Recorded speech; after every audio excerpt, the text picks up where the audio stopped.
Grabbing the necessary drum. The voice of Master Chief, Spartan 117. Welcome to Quality Time. Grabbing KO the Koala guitar files. Podcast. I'll try to cue Skylar you. will take it from here. Master Chief, Boom, boom. out. Boom.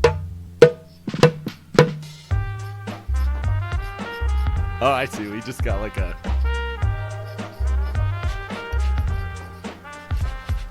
I have no idea how I'm doing. Hello and welcome to Koalatea Time, the Koala Entertainment Podcast. I'm ChipSkylar Sokol.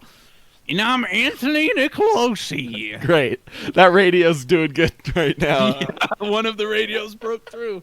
And today, this is you catch us like 2 days before New Year's 2020, and we figured we might as well talk about our year in review, what 2020 was like for KO Koala as a company. Last week we talked about our personal game experiences for 2020, and now we're going to talk about KO Koala's experience for 2020. Ooh! But yes. First, I just wanted to, since I didn't talk about this last week, I just want to say I finished Cyberpunk last night. 2:45 a.m. is when I quit the game. It took me about 50 hours.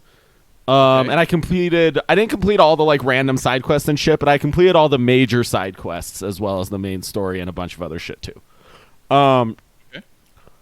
Honestly, like the feeling I had the most when I finished is I literally just want to like boot it back up in a new game and play a new like build and just like play the entire game again. I'm not going to do it until I build my new computer, but that's like how good it was for me. 1 through 10. Skylar's score. So, I think if we're going to do this, if I'm going to give a score, we need to have some parameters, right? Like, for example, if I'm scoring it on, like, gameplay design. Okay. I'm fine if you break it out. Maybe we'll break it up and then we can average. So, gameplay design, 10 out of 10. One of the best gameplay design games I've ever played. Probably the most satisfying, like, first-person, open-world shooting gameplay I've ever played, by far. So gameplay design in this particular game, I mean, what does that entail? That's like the combat, hacking, like just basically all I'm talking about with gameplay design is the combat.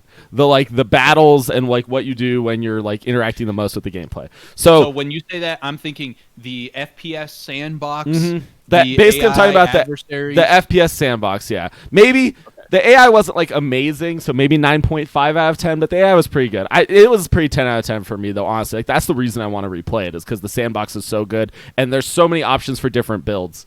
So then... Because the combat was so fun. The combat's so fun, and, like, I can do a build that's so completely different than the build I did that it would be basically like playing a new game. Okay. So then... variety of options in the sandbox was something that interest you. Totally. RPG progression, like how the RPG gameplay felt, like your skill progression, all that, 10 out of 10 as well for me. Like I loved how they made those systems. Performance, for me, it probably ended up being like a 6 or 7 out of 10. Like it performed okay, but it dripped frame rate a lot, and I had a bunch of like bugs. They were all minor, but there was enough. The quantity was big enough that it doesn't get a high score on that. The story, probably 9 out of 10. So pretty good. Yeah, it was good. Not 8 or 9 out of 10. The ending was like not the best ending I've ever experienced in a game, but it was good. I liked the ending. Yeah, so like 8 or 9 out of 10. So I don't know. Overall, I think I would probably rate it a 9 out of 10. Okay. I think my original review when I was like 20 hours in was 8.5 out of 10. And I think, honestly, just the fact that the game held my interest for 50 hours, which is not something that single-player games do. Like, I think the last single-player game I completed of even a remotely similar length is maybe Mario Odyssey, and I don't think it took me that long.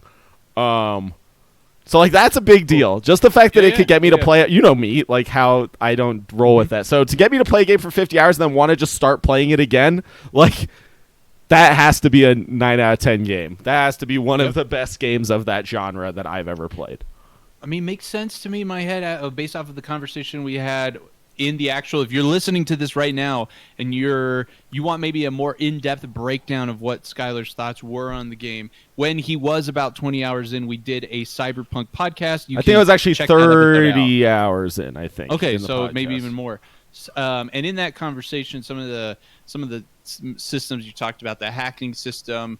I mean, the hacking system alone, like we talked about, seemed like it's almost a game itself. It's so you fun. know, Yeah. You could just have based off of the way you described it, you could just have a game where you basically go around and hack stuff. Which is sort of how I played, and that's what's like so cool is that now I want to go back and like put a fuck ton of points into body and just like, and you can get these hacking decks that remove hacking from the game entirely, so you don't hack anymore at all, and instead you gain a new ability that lets you go berserk.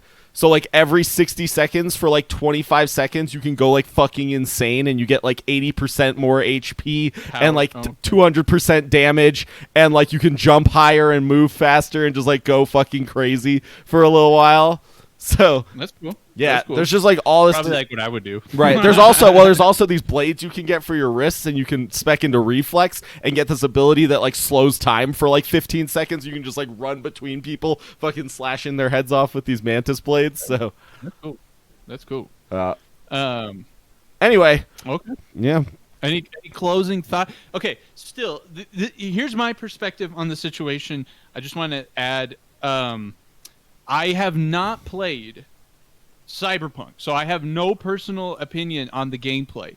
My observation on the state of things, like how the coverage is in the media and everything, specifically surrounding the bugs, most specifically the big one is the controversy on the base consoles, the Xbox One and the PS4s, including like the whole Sony snafu. You know, I don't know if you saw that, where Sony pulled it from the store. Mm-hmm. So apparently the first time, right? Whatever. Yeah, and the investor suing them and shit. Yeah, I saw a thing today that said the CD Projekt Red thinks that lawsuit has like no feet at all.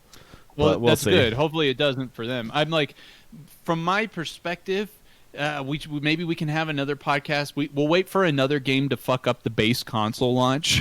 I mean, you know me, like I don't give a fuck about the base consoles. Like this is this is like a next gen title to me. Like why? That's the it conversation shouldn't that I even think have would be been interesting released to on have. base consoles. Halo Infinite is near and dear to my heart, and that thing is going to have this conversation. Maybe when we get there, we'll talk about it, especially if it has a similar fate when it releases on base consoles. We'll see. Yeah. We'll pause on that conversation, and we'll have. Anyway, so your review. What does that mean? What do you want to talk about? I'm going to leave the agenda to you. Give us maybe we just go through a few different realms of KO Koala and sort of just discuss the year for each of those little realms. Yeah, I think. Or we could go chronologically. I think those are like our options. Yeah, I think on Quality Time, usually what you hear from us, if you're listening or if this is your first time, is some maybe you could say slightly more educated than the average game player's ruminations on various gaming things, right? And some things maybe a lot more experienced and educated, especially when it comes to like technical things because of our background in software engineering. In some other cases, it's more just kind of our take on observations on things. And that's it. You don't necessarily always hear really a lot about the world. Still doesn't know a lot about what KO Koala's game, nor really do we talk much about the process of us making it. I think it would be fun to look back at this year and maybe provide some kind of glimpse. Also answering some questions. Right now we're live on Twitch. If you're listening on audio, we're live. We're live every time we do the podcast. Usually it's Mondays at 8:30 p.m. Eastern. For the holidays, it's been a little different. But anyway, we're live on Twitch right now. If the chat has questions for us about how the year's been, maybe something you're interested in. For example, we'll take a look back, some big things that happened for KO Koala this year. Because KO Koala was not founded this year. We didn't start this year. We actually formally founded the studio in March of 2018. And I started work on laying the foundations, if you will, for the studio on lots of things in like the beginning of 2017. So this isn't year one. It's year one for us on social media. It's year one for us, like in relation to the rest of the world. that the rest of the world knows us or whatever you'll say. We went live on social media mid-December 2019. So basically, it's been a year. I think the one thing we did before that was we had one pre-alpha test that was our only other interaction with like people outside the company before our social media launch. And then the social media launch was our first time interacting with people outside of that. Yeah. So yeah, over this has been year one for us in relation to with the community, if you will, and all that kind of stuff. So if you have any interesting things, we have links already in the chat asking. Don't give him that attention. What's the best thing about this year that I joined the community? I would say unfortunately, it's maybe like a close 31st best thing, Oof. But don't worry, at the end of the podcast we will be ranking our top 10 favorite community members. No, I'm just kidding. Yeah, one huge thing. So I would say the genesis of us doing what we're doing around building a community actually took place probably sometime around 2015. I remember very distinctly, super distinctly, watching this vlog of his name's Hex. He's an esports CEO for, actually right now he's the co-CEO of NRG.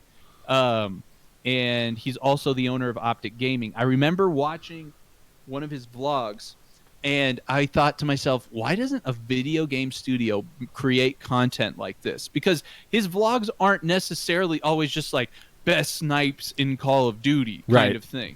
They had some stuff like that or because they had an esports team or whatever, but the main thing their content always was about was just like building a relationship, essentially bringing the community along for the journey that was building Optic and then running Optic and whatever. Sometimes that vlog, and honestly some of my favorite vlogs was just when he'd fucking go eat like these bomb tacos and he would talk about, he's from Mexico, so he'd give this whole like legit breakdown on like different regions and shit and their tacos, and you're like, fuck yeah, whatever. Yeah. You developed a relationship with him as a person. And we've definitely talked about this before, our like social media philosophy for the company. Yeah, you'll go to our page and we're not a Rocket League clip hitting community. We're not a Halo clip hitting community. We're also not a Radio Lab legit as fuck super researched podcast. We're not a I don't know what, a technical factoid factory right on these various social media platforms. We're in that regard, we're sort of nicheless. We're just sort of bringing everyone along the journey with us as we also, I mean, we're game developers, but I know like to a certain extent, once you make a game, there's no way you like can't be a game dev. You know what I mean? Like ever not have that perspective again. Mm-hmm. But at the same time, we're also just totally like consumers of this great industry. Right? Yeah, and I think that's like really significant because I've come to this perception that a lot of game developers maybe don't play that many games anymore. So I'm actually a good game developer. Well, I'm not saying that those game developers are good. No, I understand. At least from like some of the ones that I followed on social media, it seems like the ones that I follow, which may be significantly different than yours, like the ones I do, because they're more in the AAA space, the ones I follow. The way I perceive it is they spend all their time working on games, and so they don't want to like engage with games on the outside. Right. You know what I mean? Which is kind of an issue, right? Because how do you make something good without consuming like the thing you're making, Yeah. No, I mean, that's like being a chef, right? And not like eating other chefs' food. Or no, I completely understand. I mean, I'll tell you, Skylar specifically, and to those who are watching, like Skylar is the lead game designer at Koala. And I mean, I think if you hear our conversations about game design and game philosophy, everyone can clearly hear. And the reason why I asked Skylar to partner with me on making it was because just talking with you a little bit was so obvious not only that you loved games. A lot of people love games, right? A lot of people just like love playing games. Yeah. But I want to remember the word that Jesse Schell uses to describe this. I want to say he calls it like the holographic perspective or some shit. Okay, but it sounds like a Jesse Schell thing. Yeah, you can enjoy the experience for what it is. Like, you played Cyberpunk and you enjoyed it for what it was, and at the same time, you can analytically like break down what about that experience was satisfying, why it was satisfying, right? Like all of these things, and also, quite frankly, I don't know anybody who plays more games than you, which is in my opinion, like you just said, if I wanted to have a designer working at my studio who was in charge of designing games, man, I would fucking hope he knew his shit in like breadth of knowledge as well as depth. It's so valuable to like come up with an idea, right? Like, we come up with an idea, and then I can be like, that reminds me of this mechanic in this game specifically. And then we can look 100%. At that mechanic and be like, what was good about that mechanic and what was bad about that mechanic, and how can we make it better, right? Because we're not here trying to like... I think it's just so bad. And I was just thinking about this yesterday when I was playing Cyberpunk, that a lot of video game companies really reinvent the wheel like every time they make a new game. Like, the CD Projekt Red developers had never made like a futuristic game before. So I was thinking about like the driving mechanics alone, right? They probably had to implement those from the ground up, right? And how many fucking studios have implemented driving mechanics in the past, and they just had to make a complete driving system from scratch? System, have they done first person? No, they've never done first person anything, right? So like, it's just like, it's crazy how much reinventing of the wheel must happen in video game development. And I don't know if that's a problem that needs solving, but it's definitely like valuable to be able to take what has already been made and use it in a consideration of how to make your system good. Yeah, it's just I don't know. It's not even from a creative perspective. I'm thinking of like music. When making music, having a wide range of exposure to different kinds of music, I think always lends it, at least in my opinion, seems to always lend itself to like more creative output. I agree, right? 100%. Yeah. I think from a technical perspective, like as a software engineer working with people, some of the there's always like in software, especially right now, there's, if you will, there's a meta game. Like there's a meta knowledge that everyone's had, the preferred way of doing things, whatever. But then there's, you find in real life when you're trying to make things, scenarios that don't fit into those formulas cleanly all the time, and having this breadth of knowledge of like, well, you know, one time I was exposed to this thing in this context and that fits over here. Is like the same with games. It's like, well, I'm making this game, this particular element of this game feels like it should be more fun, or right. It could be more fun. Right. Like what could make it fun? Those experiences you have outside of, you know, in these different kinds of games definitely helps, right? Yeah. Totally. And I absolutely recognize, like, I don't know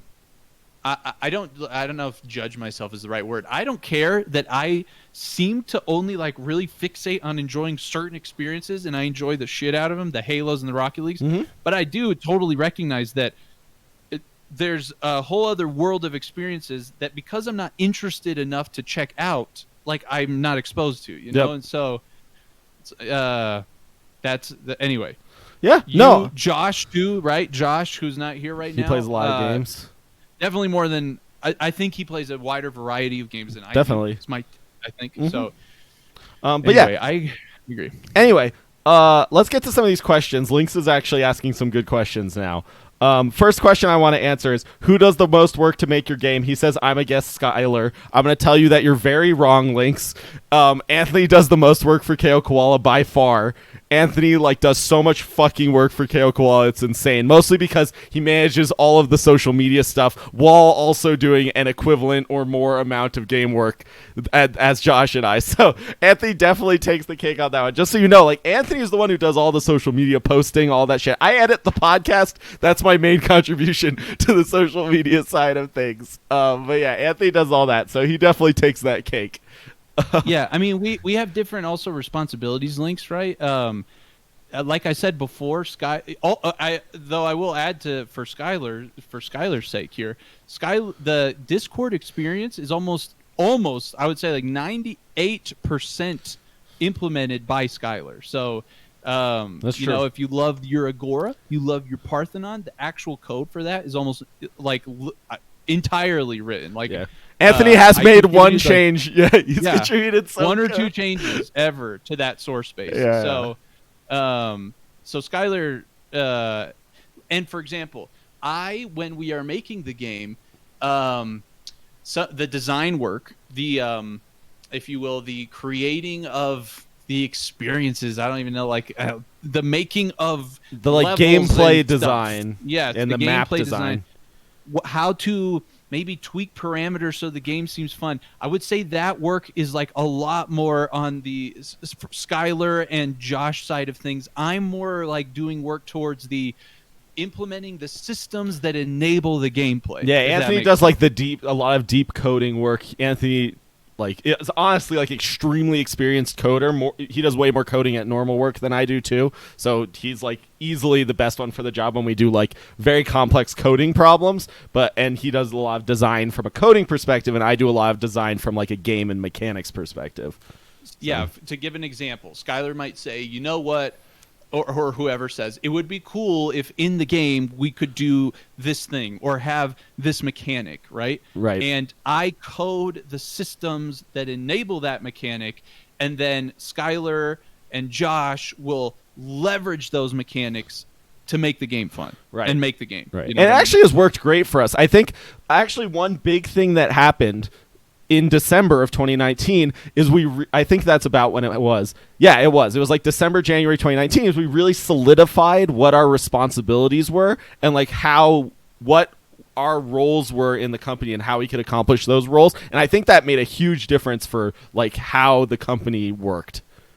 Right. Yeah, 100%. That was when we sort of decided that I would be like the lead game designer. Even though it was sort of unspoken what we were doing, we like made it more official, and that really like was beneficial for KO Koala.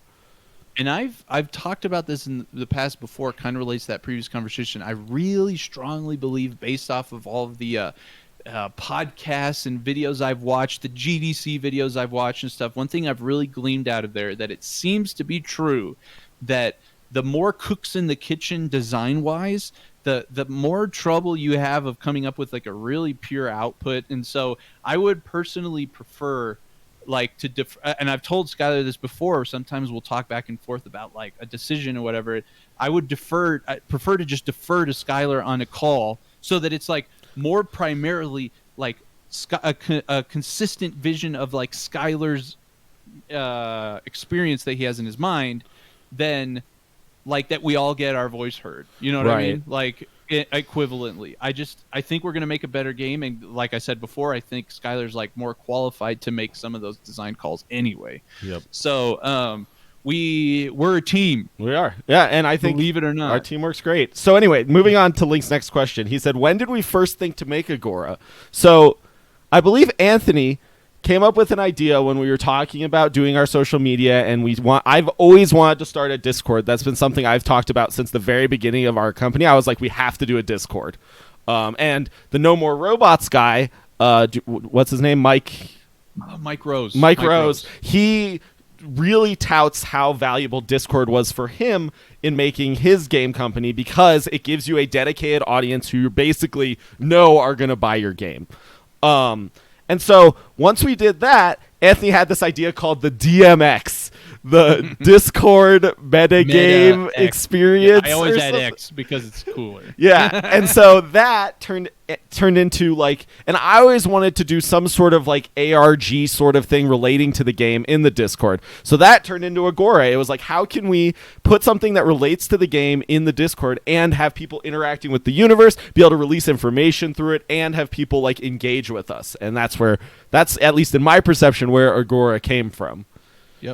Yep. We had I want to even say it was maybe at the beginning of 2020 when we were kind of talking about our goals for the year. The Discord Meta X was. I'll be honest. If somebody put a gun to our head and was like, you can only support one of your social media endeavors, and you include Discord in there, and you have to let go of the rest, I would definitely pick Discord. You know, our Discord is. In a way, if to use an what's the word when you use like a human Anthropomorphic perspective on it. Like the Discord is the heart, right? Maybe Instagram in a lot of ways is the head, or like the arms with big biceps, kind of a thing that attracts people. Yeah, Instagram is like the attractive face. Right. But yeah, Discord is the heart. We, as you can see, right, like Link, Sato, people who are in the Discord, you can just have a more in-depth I don't know if relationship is the word, but like with us and with each other in the Discord than you can in Instagram in comments and likes and stuff. Totally. Right. So and quite frankly, I fucking love how the Discord's gone. It's great. It's been a jam. Yeah. Link says he joined the Discord first before even Instagram and everything like that. It's been very interesting also to watch people transition over. Yeah. I'll build a conversation and maybe somewhat of a relationship with people in like Instagram DMs, and then they come join the Discord, and then they love the Discord, and like that's cool. It's awesome. I mean, seeing people like actually enjoying this community we've built is really nice, because we're just two guys who like to fuck around with video games, and it's cool to have all these people who are enjoying the stuff we're making. And yeah, actually, this was a question I had for you, Skylar. Specifically, I think the Discord's a great one. What is the thing that you found most enjoyable about making and maintaining the Discord experience? I mean, I think the coolest thing to me about, the night where everyone was playing trivia is like a great example. Like, it's just so cool because, like, we're making a game, but no one can play it yet except for our playtesters. So, and Agora is basically a game, right? And so to have this thing we made, and then to have people play it and enjoy it and like want more of it, that's like the big thing, right? That's so cool, is like people get excited when I say there's a new feature coming, right? Like, right. That's cool. That's not something that you get to experience that often. That's what I was going to say. Like, we get to generate really cool. the hype that Anthony loves so much.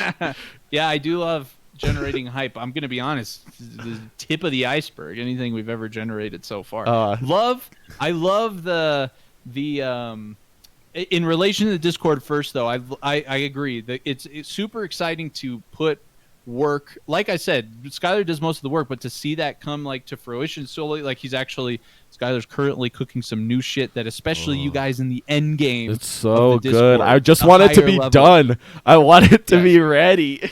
We're taking. Yeah, it's taken a little longer than usual. And on one hand, because we are very busy with normal game stuff and normal work stuff. That's a thing maybe we can talk about. I have a question about that too for you. But also, we're taking the time to do it in such a way that we can really build on it after release too. Like, so in cool ways. Yeah. Anyway. Here, I want to... Releasing things is hype, yeah. Yes. I want to go back to one more Links question. Okay. Unless you had more to talk about this question. No. Okay. Go ahead. So Links just sort of is jumping us around a bit, but I think that's great because, we don't want this to take 10 hours, so we might as well jump around a bit. Links asks, I think I'm just going to bullet through a few of these. Is our game able to be speedrun? And he says, is it going to take an hour or 50? Like, can it be realistically speedrun? All we'll say about this is, yes, it can be realistically speedrun. And we are thinking about completing the game fast is something we want to be fun. So that's what I would be willing to say. Do you want to add anything else relating to that? No, I'll tell you that I think, I don't know. The thing that would make me most excited, if you've paid attention to our conversations on Quality Time around our opinions on games and stuff like that, is that a person like me with the experiences he likes, and a person like Skylar with the experiences he likes, and even Josh like fucking our game. Josh. Like all of us like to play it, and in fact, we've had we've talked a little bit about before our playtest strategy of trying to identify super fans of the kind of game we're making, people who would actively be interested in the kind of game we're making, and have them test early builds. Which, by the way, I'll just say right now, I'll ask this to you too, but the most what has been maybe the most valuable thing during development of this game from a feedback or whatever the fuck perspective, for me, it's the fucking playtest, dude. I cannot imagine making this game and then just without doing a playtest and just releasing it one day. I cannot tell you how much better. I said it this last episode on the podcast. I played our build from summer of 2019 because I had it on my computer and I was just like, I'm just gonna play it, see what it's like. It was like, wow, the current build is so much better, and it's not necessarily like way more content loaded per se. The game itself, the gameplay is just so much better. So we've only added 2 major mechanics since 2019, but those 2 major mechanics make a huge difference in the game overall. Yep, there's some, and both of those came directly because of playtest. The first one, we had our playtest, then I was on a plane, and it like came to me during my plane ride. I was like, this is how we solved this problem. We have a mechanic in the game that wasn't getting a lot of use. We had it there. It was kind of cool, but it just didn't have it didn't feel like it needed to be there. And I came up with a way on the plane for how to make it need to be there. And now that's like one of the cornerstone mechanics of the game. And we did the same thing. And then recently with our last playtest, one of our playtesters basically directly suggested this idea. And then we just sort of workshopped it and iterated on what all of our perceptions of it looked like until we came to one we really like. And now honestly, those 2 mechanics are 2 of like the most fun mechanics in the game. Yep. It's crazy. It's hard. I don't know, for some of you who are in chat, maybe you've experienced like putting effort behind a creative endeavor, showing it to people, and then maybe like getting bummed out by their response or whatever like that. A lot of times I find that on creative things, people really put their heart into it, and people can get hurt from the feedback. I think for us, maybe a gift all 3 of us have is that I don't think any of us have really felt that way. Like, like from the perspective of we're actively looking for you to tell us what's wrong here, you know. And I literally tell people during the playtest, like, if you think something sucks, please just like say it directly. Please shit on it. Yeah, please shit on it, and as articulate as possible, articulate it as best as possible. You know. Yeah, right. Like, and I think like it's an interesting human problem to have pride in something that you've made, but also be willing to like completely change it if it's not what you thought it was, right?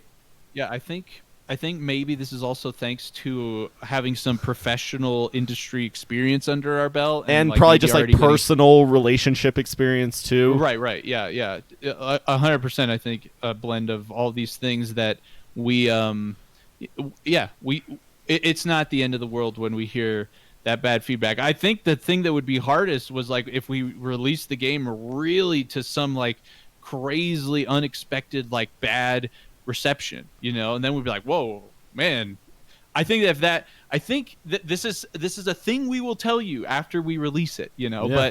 But that is something that remains to be seen, even with playtests and building all of this stuff. How will it land? You know, like that's really weird. One day we're going to release it on the store, and like, what will people think? Like, we think it's good, but are we crazy? You know, right. Like, and then the deeper question: even if people think it's good, will people buy it? Yeah. Well, and that's why we're here. Yeah, totally. I mean, we hope. Yes. Moving on to Lynx's next question. He asks, "Is there a story in the game, and if there is, who plans it?" So, since the beginning, I have pushed hard to have a story in the game because narrative is really valuable to me.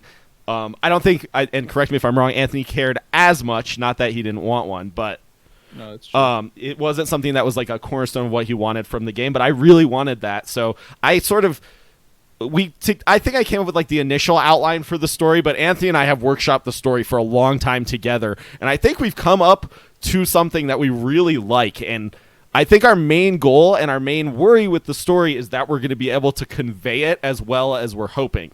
But I feel like if we can, it's going to be really good, and the story will be really compelling and interesting. Yeah.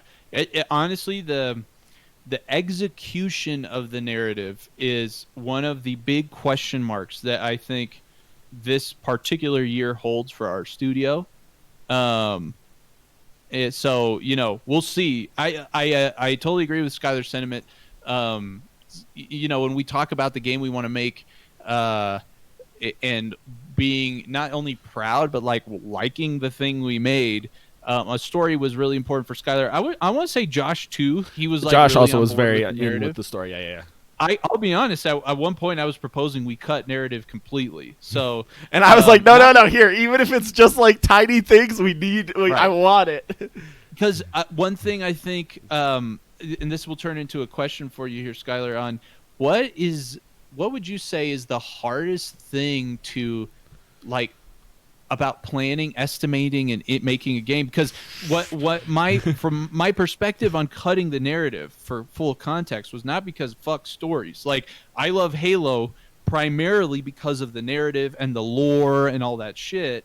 It's because there are so many unknowns around the implementation for our studio. None of us have, for example, implemented the systems and the don't necessarily have the cutscene or not cutscene or whatever knowledge, writing, whatever we're gonna do, to make it, to communicate it. Like, I think the way that we're all looking at it is we all see the story, the outline, the things we want to happen in the story, and we're like, oh, cool. We all really like it. And my perception is all of us in our head have like these different ways of like how that could come to life in a cool way that like would convey it good. And I think the thing we'll have to find out is like, can we deliver something out of all of that does in a good way? And I definitely think we have enough options on the table that narrative won't be cut from our game. Like, right. I feel pretty confident in that, even if it's just how deep does it go? Contained. Yeah. So we'll have to see. Maybe there will be a few.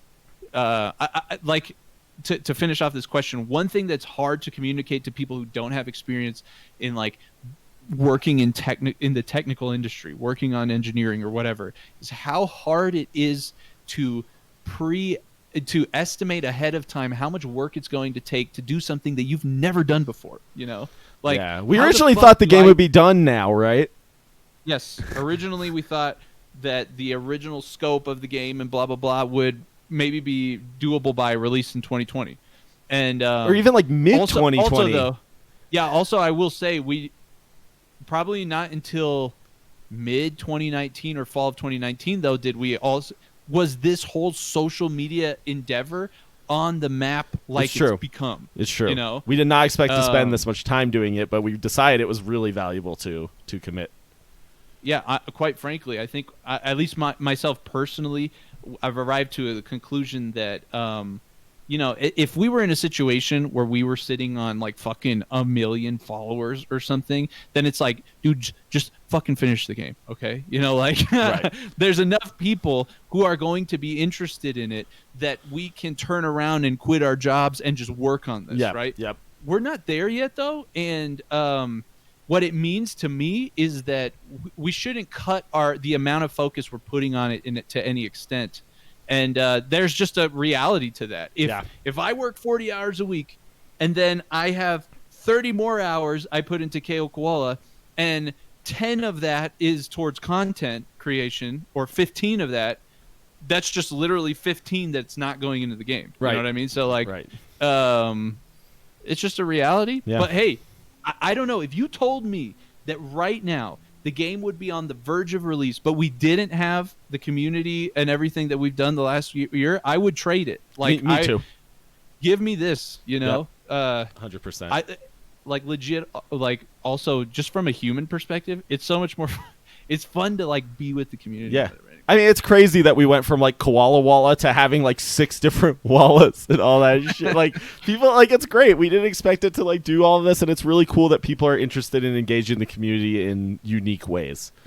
Yeah. Talking about your estimation question, it's just to give people like an idea of what this could look like. So there's like a system in the game, and there are countless examples of this. This is just the most recent one, which is why I'm using it. But like, there's a system in the game that Anthony estimated was going to be like take like 2 days, basically, is what he estimated. Yeah. And I agreed. Like, it wasn't like I was like, you're crazy. Like, I was like, yeah, totally. And we've done the same thing backwards plenty of times before, too. Like, this new Agora feature, for example, I was like, that'll take a week. And then, like, 3 weeks later, it was like, this isn't even close to done. 2 weeks left. Yeah. And that's the same with this thing that Anthony was like 2 days, and then it's been like 2 weeks at least since that. Yeah, it's impossible. It is literally impossible to estimate something that you've never done before. This happens. We use techniques for this. This is very common in the industry we work in, the software industry. Software in general, yeah. Yes, there are. I always try to like give the example to my family, my in-laws who are carpenters, and I'm like, I don't know how to explain it to you. Yes, I have the same sort of tools at my disposal, but it's kind of like if somebody told you, like, yes, you can build this kitchen, but it's got to be made of metal. You can use hammers, but you have to build it in the fucking air this time. You know, right? Like, it's just like there's some familiarity there, but there's so much new shit. Right. Or it's like you need to build this kitchen, and you can use all your existing knowledge, but you need to build it out of this material you don't know anything about. Yeah, or with these tools you've never used or with before. or with this tool you've never used before. Exactly. Because for some reason your previous tools don't work in this context. Right. Like that's what it is. And like this one in particular, it was like, yeah, I mean, we've done something similar to this. Like that works great. Works great, and it took this amount of time. This should be just the same thing with, applying the same kind of logic to this context, and then you get in there and you're like, what the fuck? Like, mathematical inconsistencies. Anthony has asked me more math questions in the past few weeks than I thought he'd even consider thinking about. I had to pull out all kinds of knowledge. I was like, oh, fuck, gotta go rehash the trigonometry. Shit. All right, another links question. Just let's bang out the rest of these questions, then I know you have some questions to ask, and then maybe we'll wrap stuff up. So Links asks, are we going to release a demo for the game? I think the current plan, this is just simple as no. That could change. I think there is a possibility we could do some sort of remote beta testing with members of the Discord community, but I don't really consider that a demo. That would be a different sort of arrangement.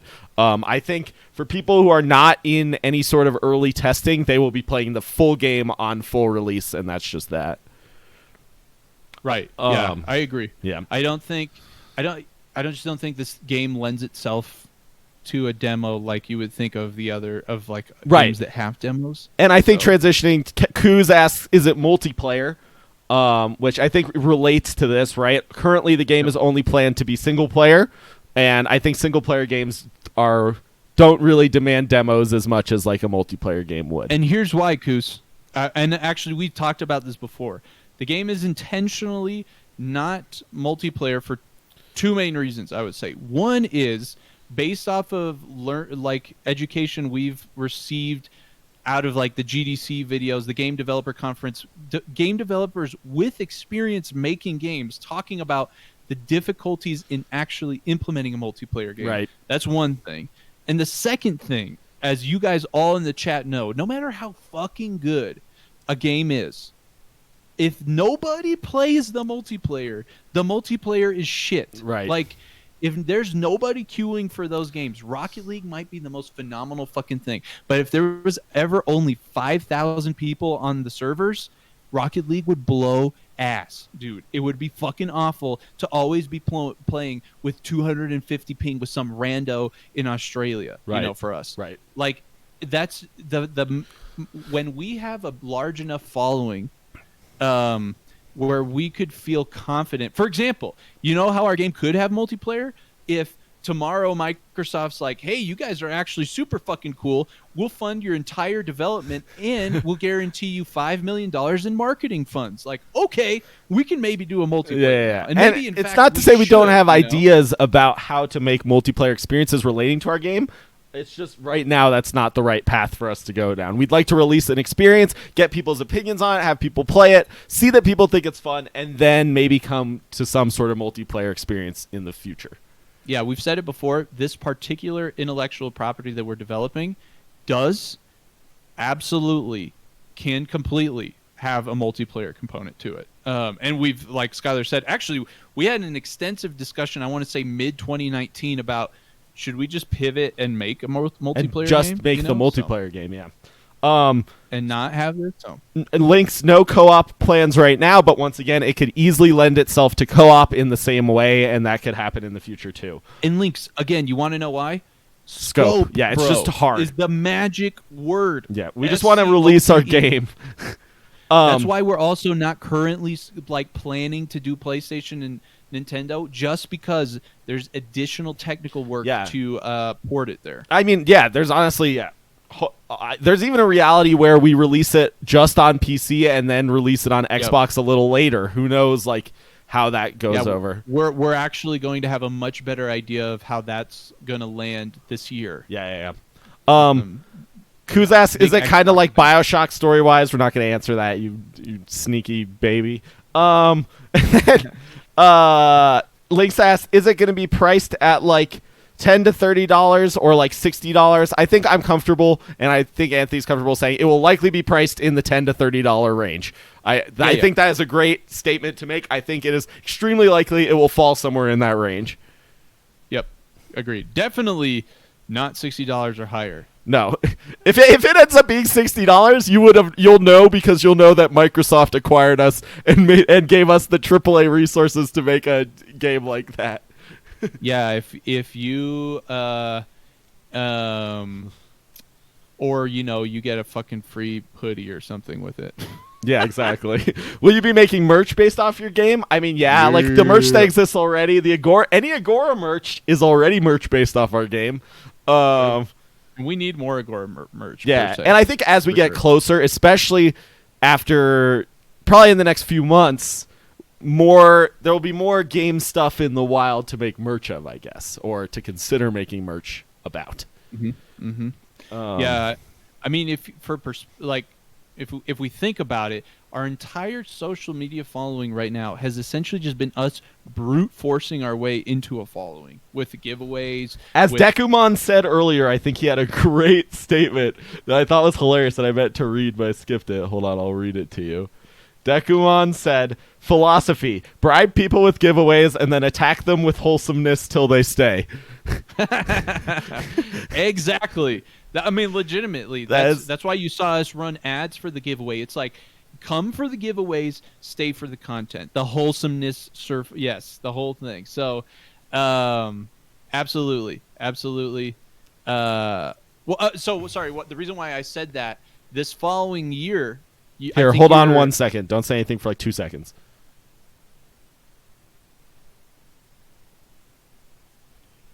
Okay, go ahead. Back.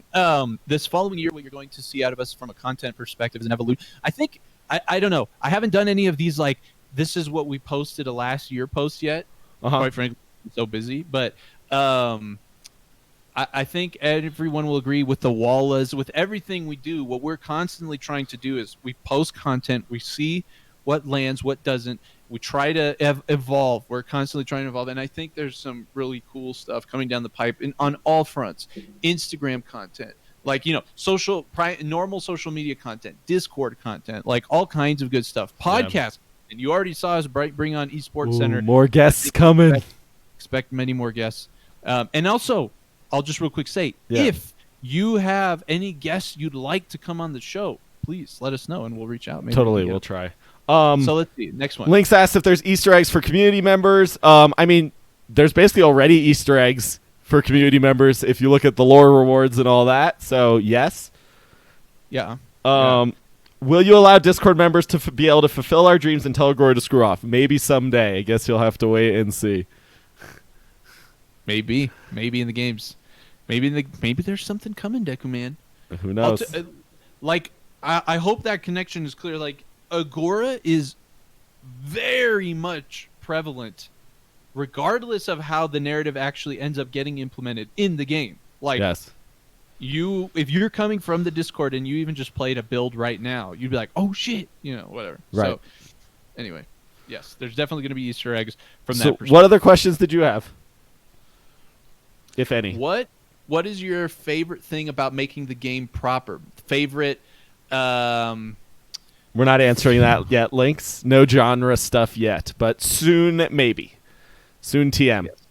Yes. So what's your, like, is coding your favorite part? Is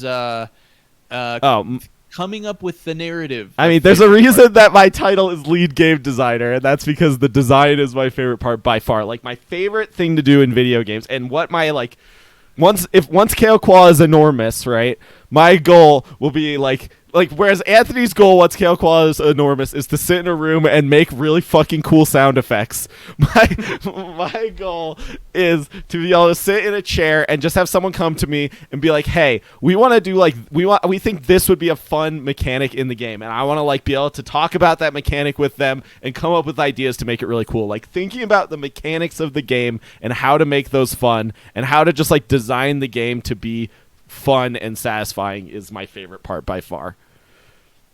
Yep. Cool.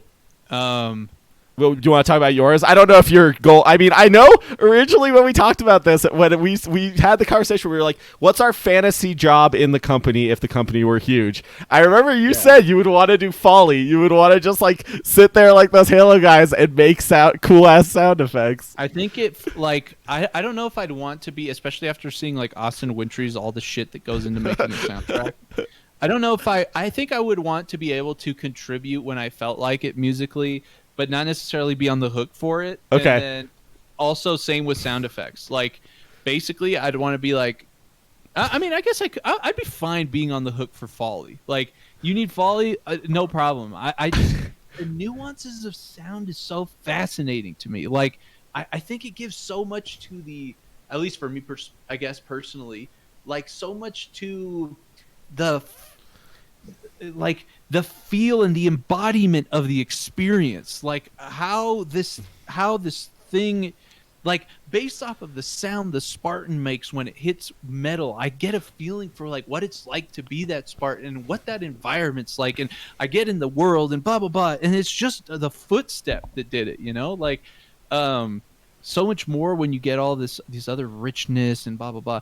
Yeah, right. Lynx is saying, I remember when Anthony made those fire sounds. Honestly, that kind of content is something I find a lot of fun. I'll be like, the reality is those kind of content pieces are so.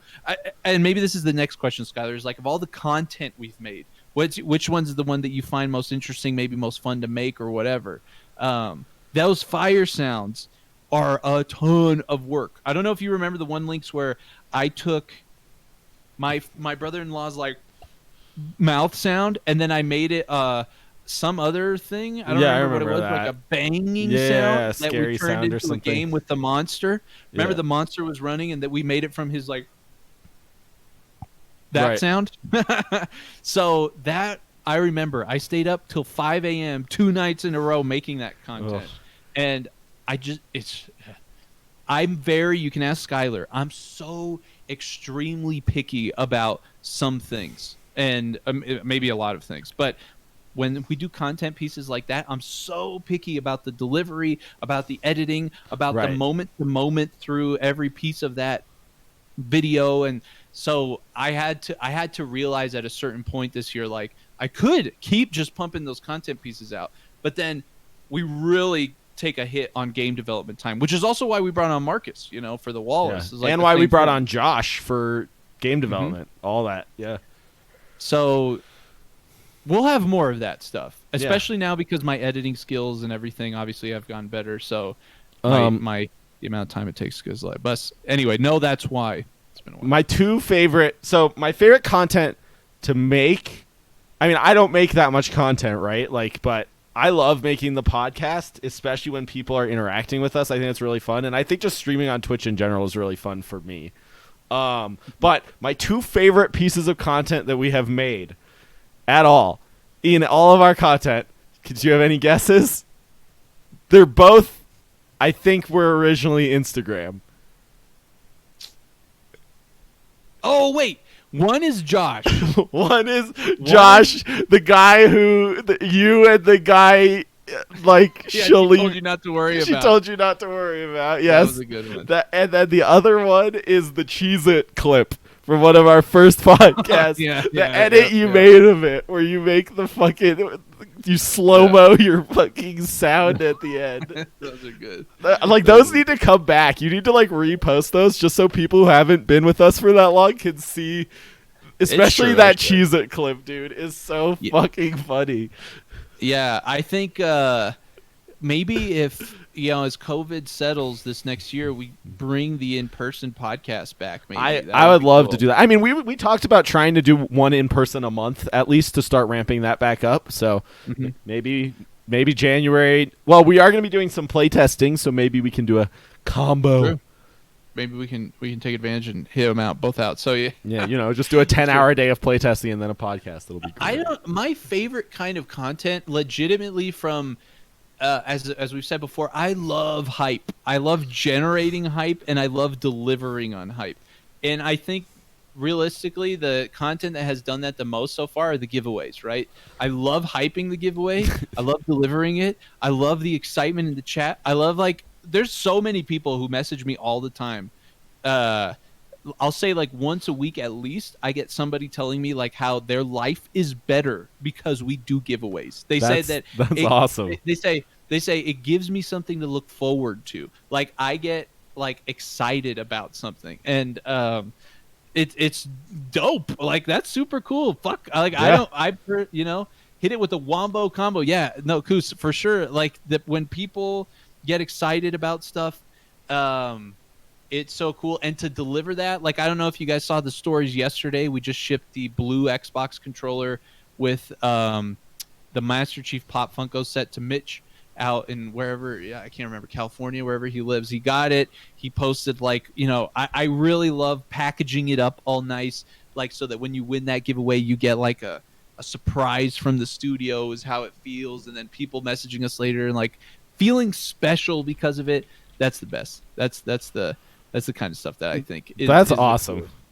Oh yeah, also our song we made that's got used in Bloopawalla. That show's funny too. Remember me on Automaton and you on the what is that thing called?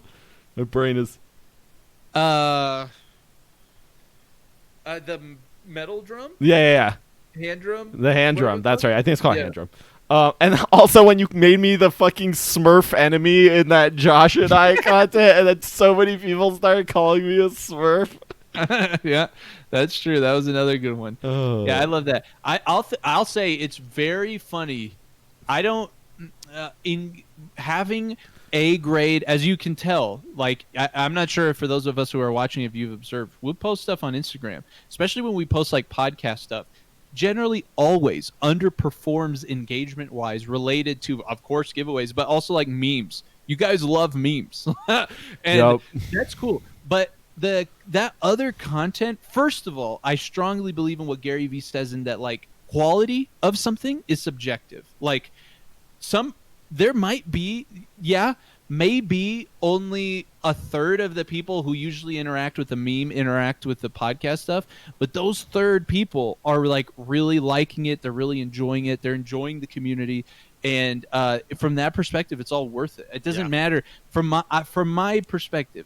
If just because one post gets 30% less engagement than the other one does not mean let's nix this post and never do it again per se. If it would be different if, for example, Lynx and Koos and Toby and all of our hardcore, always following us, always interacting with us, the Deku Mans, if all of a sudden we put out shit and they didn't like it, then it would be different. Then it's like, okay, what are we posting? But if our community, if all the Discord bros are loving it, even if nobody else likes it, then who gives a fuck? Like that's cool. Yeah, and I think that sort of translate, and maybe this can be sort of our final thought, to our overall philosophy for the game studio. And I think one thing that Anthony and I agreed on really significantly when we first started considering working together and stuff was that both of our main goals were to just we want to put good into the world and just bring good to people and have people have significant experiences that maybe actually make them better people. And I think that maybe a little unexpectedly, we've been able to do that just through the Discord and just through making content and interacting with the community. Like, our original goal was just to like do that with the game, but we're sort of doing it just through the Discord and through the content you make and through like what you're saying, right? Even with like the giveaways, ironically enough, which is like the most like capitalist greed bullshit we could do, is potentially like bringing like legitimate good to people. Not only the people who are winning the giveaways, but like you said, just like these random people who message you. Yeah, well, yeah. Hey, I'll take one right here. You know, you guys know, if Discord, the giveaways. If it was up to Skylar, I don't think we would have ever started giveaways. But it's okay. It's okay.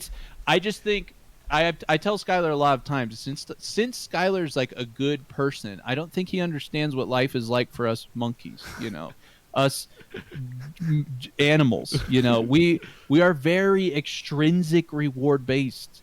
You know, we need that.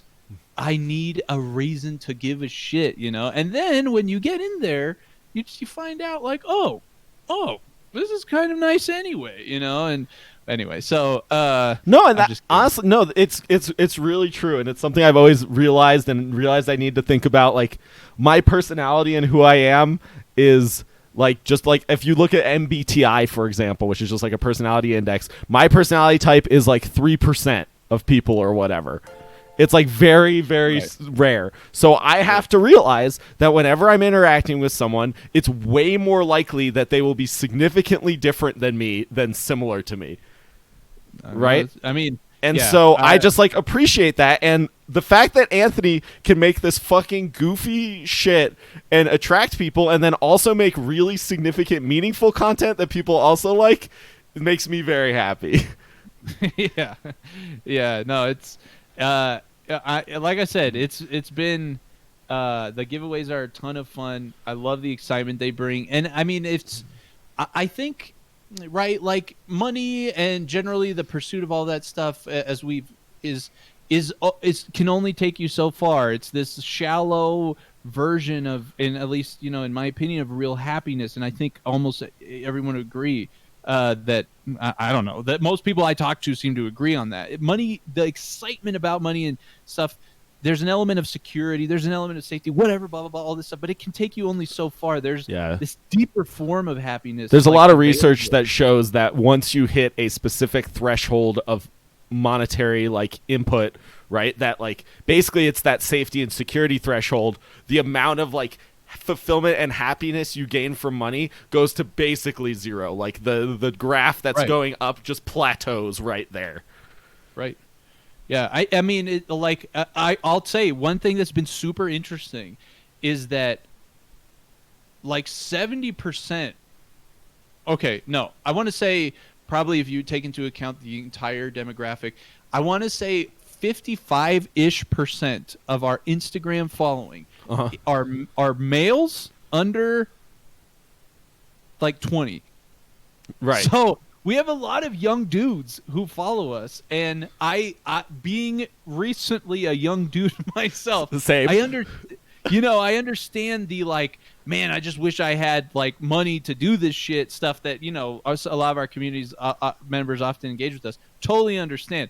We're like on the flip side of that, where thankfully we have a very comfortable life in that regard, and we see like that on its own only goes so far. You know, like it is that safety and security thing, very important and whatever, but we're, like we've talked about before, we're in a point of life where now it's not, I at least especially I have the money, but I don't have the time, you know. Money now buys time for me personally, whereas before I didn't have any money and I had a bunch of time, which is also why I played probably a wider variety of games. Whatever. But Link says money doesn't buy happiness, only rents it, is a quote he likes, and I think that's a great quote. That's a good one. Yeah, that's a good one. Anyway, I wanted to catch up on these. Sandsquid says also, Sandsquid, by the way, a freaking the man. Also, Squid, watch out. If you're listening to this, we have a Patreon, okay? And you get a fuck ton of perks from it. And one of them is that every 3 months, if you are in the $5 or $10 a month tier, you get a free sticker. Oh, is Squid there? Free sticker technically becomes active Friday. Oh. So I will be DMing you, Squid. You have a free sticker coming your way, buddy. And then 3 months from now, he's also getting free choice of merch, whatever the fuck he That's wants fucking from crazy. our store. That's crazy. Whatever I don't even get that.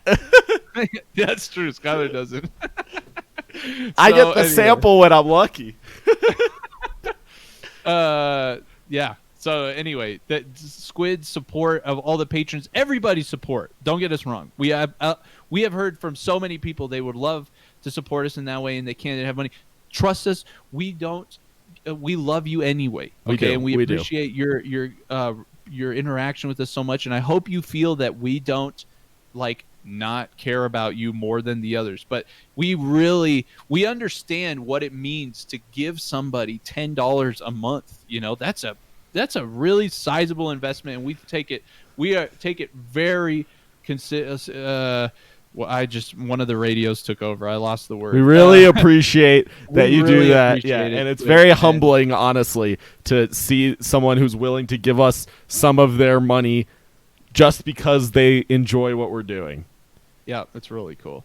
Snowy Branch says I need to join the Patreon. You are correct. Apparently I do. Yeah, they don't even. Yeah, we hopefully we always try to be really transparent about how the giveaways work. We've literally posted the code to the giveaway. Oh yeah, I did that. I did post the code 4 times.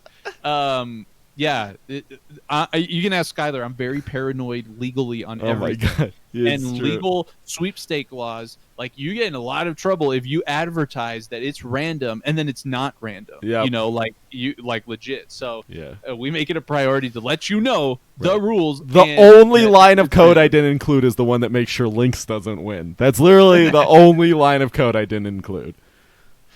Yep. All right. Did we get anything left? No, nothing. No other questions. I think we're good to wrap it up. Honestly, I think it's been a really exciting year for us, and I think Anthony and I are super lucky that COVID did not have a huge effect on our ability to work, both in our regular jobs and on the game. And so for us, from a KO Koala perspective, it's been, I think, an amazing year, better than we would have even expected it to be for KO Koala. We went. I mean, like I said before, numbers don't matter. They matter in a certain way, but they don't matter from how happy we are, I guess, in a sense. Maybe that's the way of saying it. But we went from having 0. Okay, that's not true. We probably had around 100 followers on social media at the beginning of the year to 16, 17,000 across all of the things. Amazing. That's a fantastic year for us. We went from 0 in the Discord to what do we have now? North of 900. North of 9, which is crazy. That's amazing because honestly, that's the people who that feels like 900 people who might actually buy our game. You know what I mean? Which is crazy. No. I mean, look, we're at the end of eventually at a certain point we are a business, right? And we need to sell something to you guys that hopefully you will buy at a price that's fair and everything, so that you buy it. So literally we can just keep doing it, right? We can pay for a living and stuff. But yeah, trust me, whenever Anthony comes at me with here's the merch prices, I'm always how can we make that price lower? So I got you guys. Yeah. Oh, that would be everything you guys do, all those who are in here and have bought merch and stuff, directly contributes to that, right? Yep. That's the way we pay for everything in the studio. Dev expenses, advertisement expenses, giveaway expenses, blah blah blah, is literally our own money, right? So it's I a lot of the times, for example, the gift card we're giving away tonight, the reason we give it away is because I think to myself, well, I just won't order food a couple times. Right. And I'll just for myself, and I'll do a giveaway instead. It's and then if somebody buys merch, hey, I can get Chipotle twice. Right. Right. Or we put slightly less money in at the beginning of the month or whatever, which is great. We have taken $0 out of the company for profit so far. No, yeah. Right? Yeah. We are all very in the hole, in fact. So we do this because we love it and because we love the community so far. And quite frankly, we believe in it. Yeah, we do. We see what we're making. We think you're going to love it. We see what we're going to do beyond that, what we want to do beyond that. We think you're going to love that even more than this. Especially when we hire Will Waltz. Oh, God. Man, we should have You know what? I'm gonna try and reach out to Will, see if he'll join us on. That would be so cool if he. episode. I mean, I'll talk about literally any topic he wants. Yeah. Okay. I'll see if he's down. We might be too much of monkeys for his highness. I'm just kidding. He not because he's pretentious or anything Right? No, like that. but more just he's well established. He's a professional animator right now working at 343 Industries, and he's just like a talented dude. I don't know if you should, if you're not following Will Waltz, I think that's his handle on Instagram. You should, because he takes phenomenal pictures, like unbelievably cool. He took one. It's one of those like high exposure or whatever you call it, where like you leave the camera there and you take a shot for a long time at night or whatever the fuck. You know what I'm talking about? I don't know what you call them. Yeah, that sounds cool. He took one. And you see the galaxy like through clouds and shit. Oh, so cool. Like he takes super good photos. You should totally check him out. And he's a really good human from our interaction. That's what I've. All right. Do we have a Patreon question? Do we have one? I don't think we do. We don't. Do you have one on the fly, Squid? If Squid drops one here. If not, what were you going to say? Where can people find us? You can find us at koalaentertainment.com. There you can find links to all of our social media, all the ones we were talking about today, Instagram, where we are always doing. Oh, wait, here's Squid's Patreon question of the week. What are we giving away at the end of the stream? Let's do two things. Let's give away a $25 gift card. Okay. And let's give away a sticker to the second place. Great. How about that? We'll do a marbles for that. All right. So anyway, where can people can find us at those places from our website? Yes, if you already follow us on social media, we have a link tree in the bio of anywhere that's there, and you can find links to all of our social media from there. You don't have to go to our website. You can find us here on Twitch. You can find our Discord, most importantly, there. Unfortunately, we're still working on getting partnered, and so like getting a good URL for our Discord. I can't believe that still hasn't happened. I submitted that thing forever ago. I should check and make sure I haven't heard anything, but I don't think I've heard anything. Maybe one day we'll get one. Discord.gg/KOKoala. But until then, the best way to find links to all of this stuff is at our website, koalaentertainment.com, or through our link tree. Discord is the place to stay most informed on studio happenings, also game happenings. Yep. Always, it's the epicenter of everything KO Koala. But yes, follow us on wherever you like. We appreciate it. We have a Patreon, as we alluded to. We have merch. Patreon, it comes loaded with benefits, okay? We're not just asking you to support us, although, like, not judging anybody who does, okay? People have Patreons where it's just kind of like, hey, you know, if you'd like to support us, here are some different tiers, and we really appreciate it. I'll tell you after. Everybody keep going. We say the same thing, but in addition, we give you a fuck ton of stuff, behind-the-scenes content.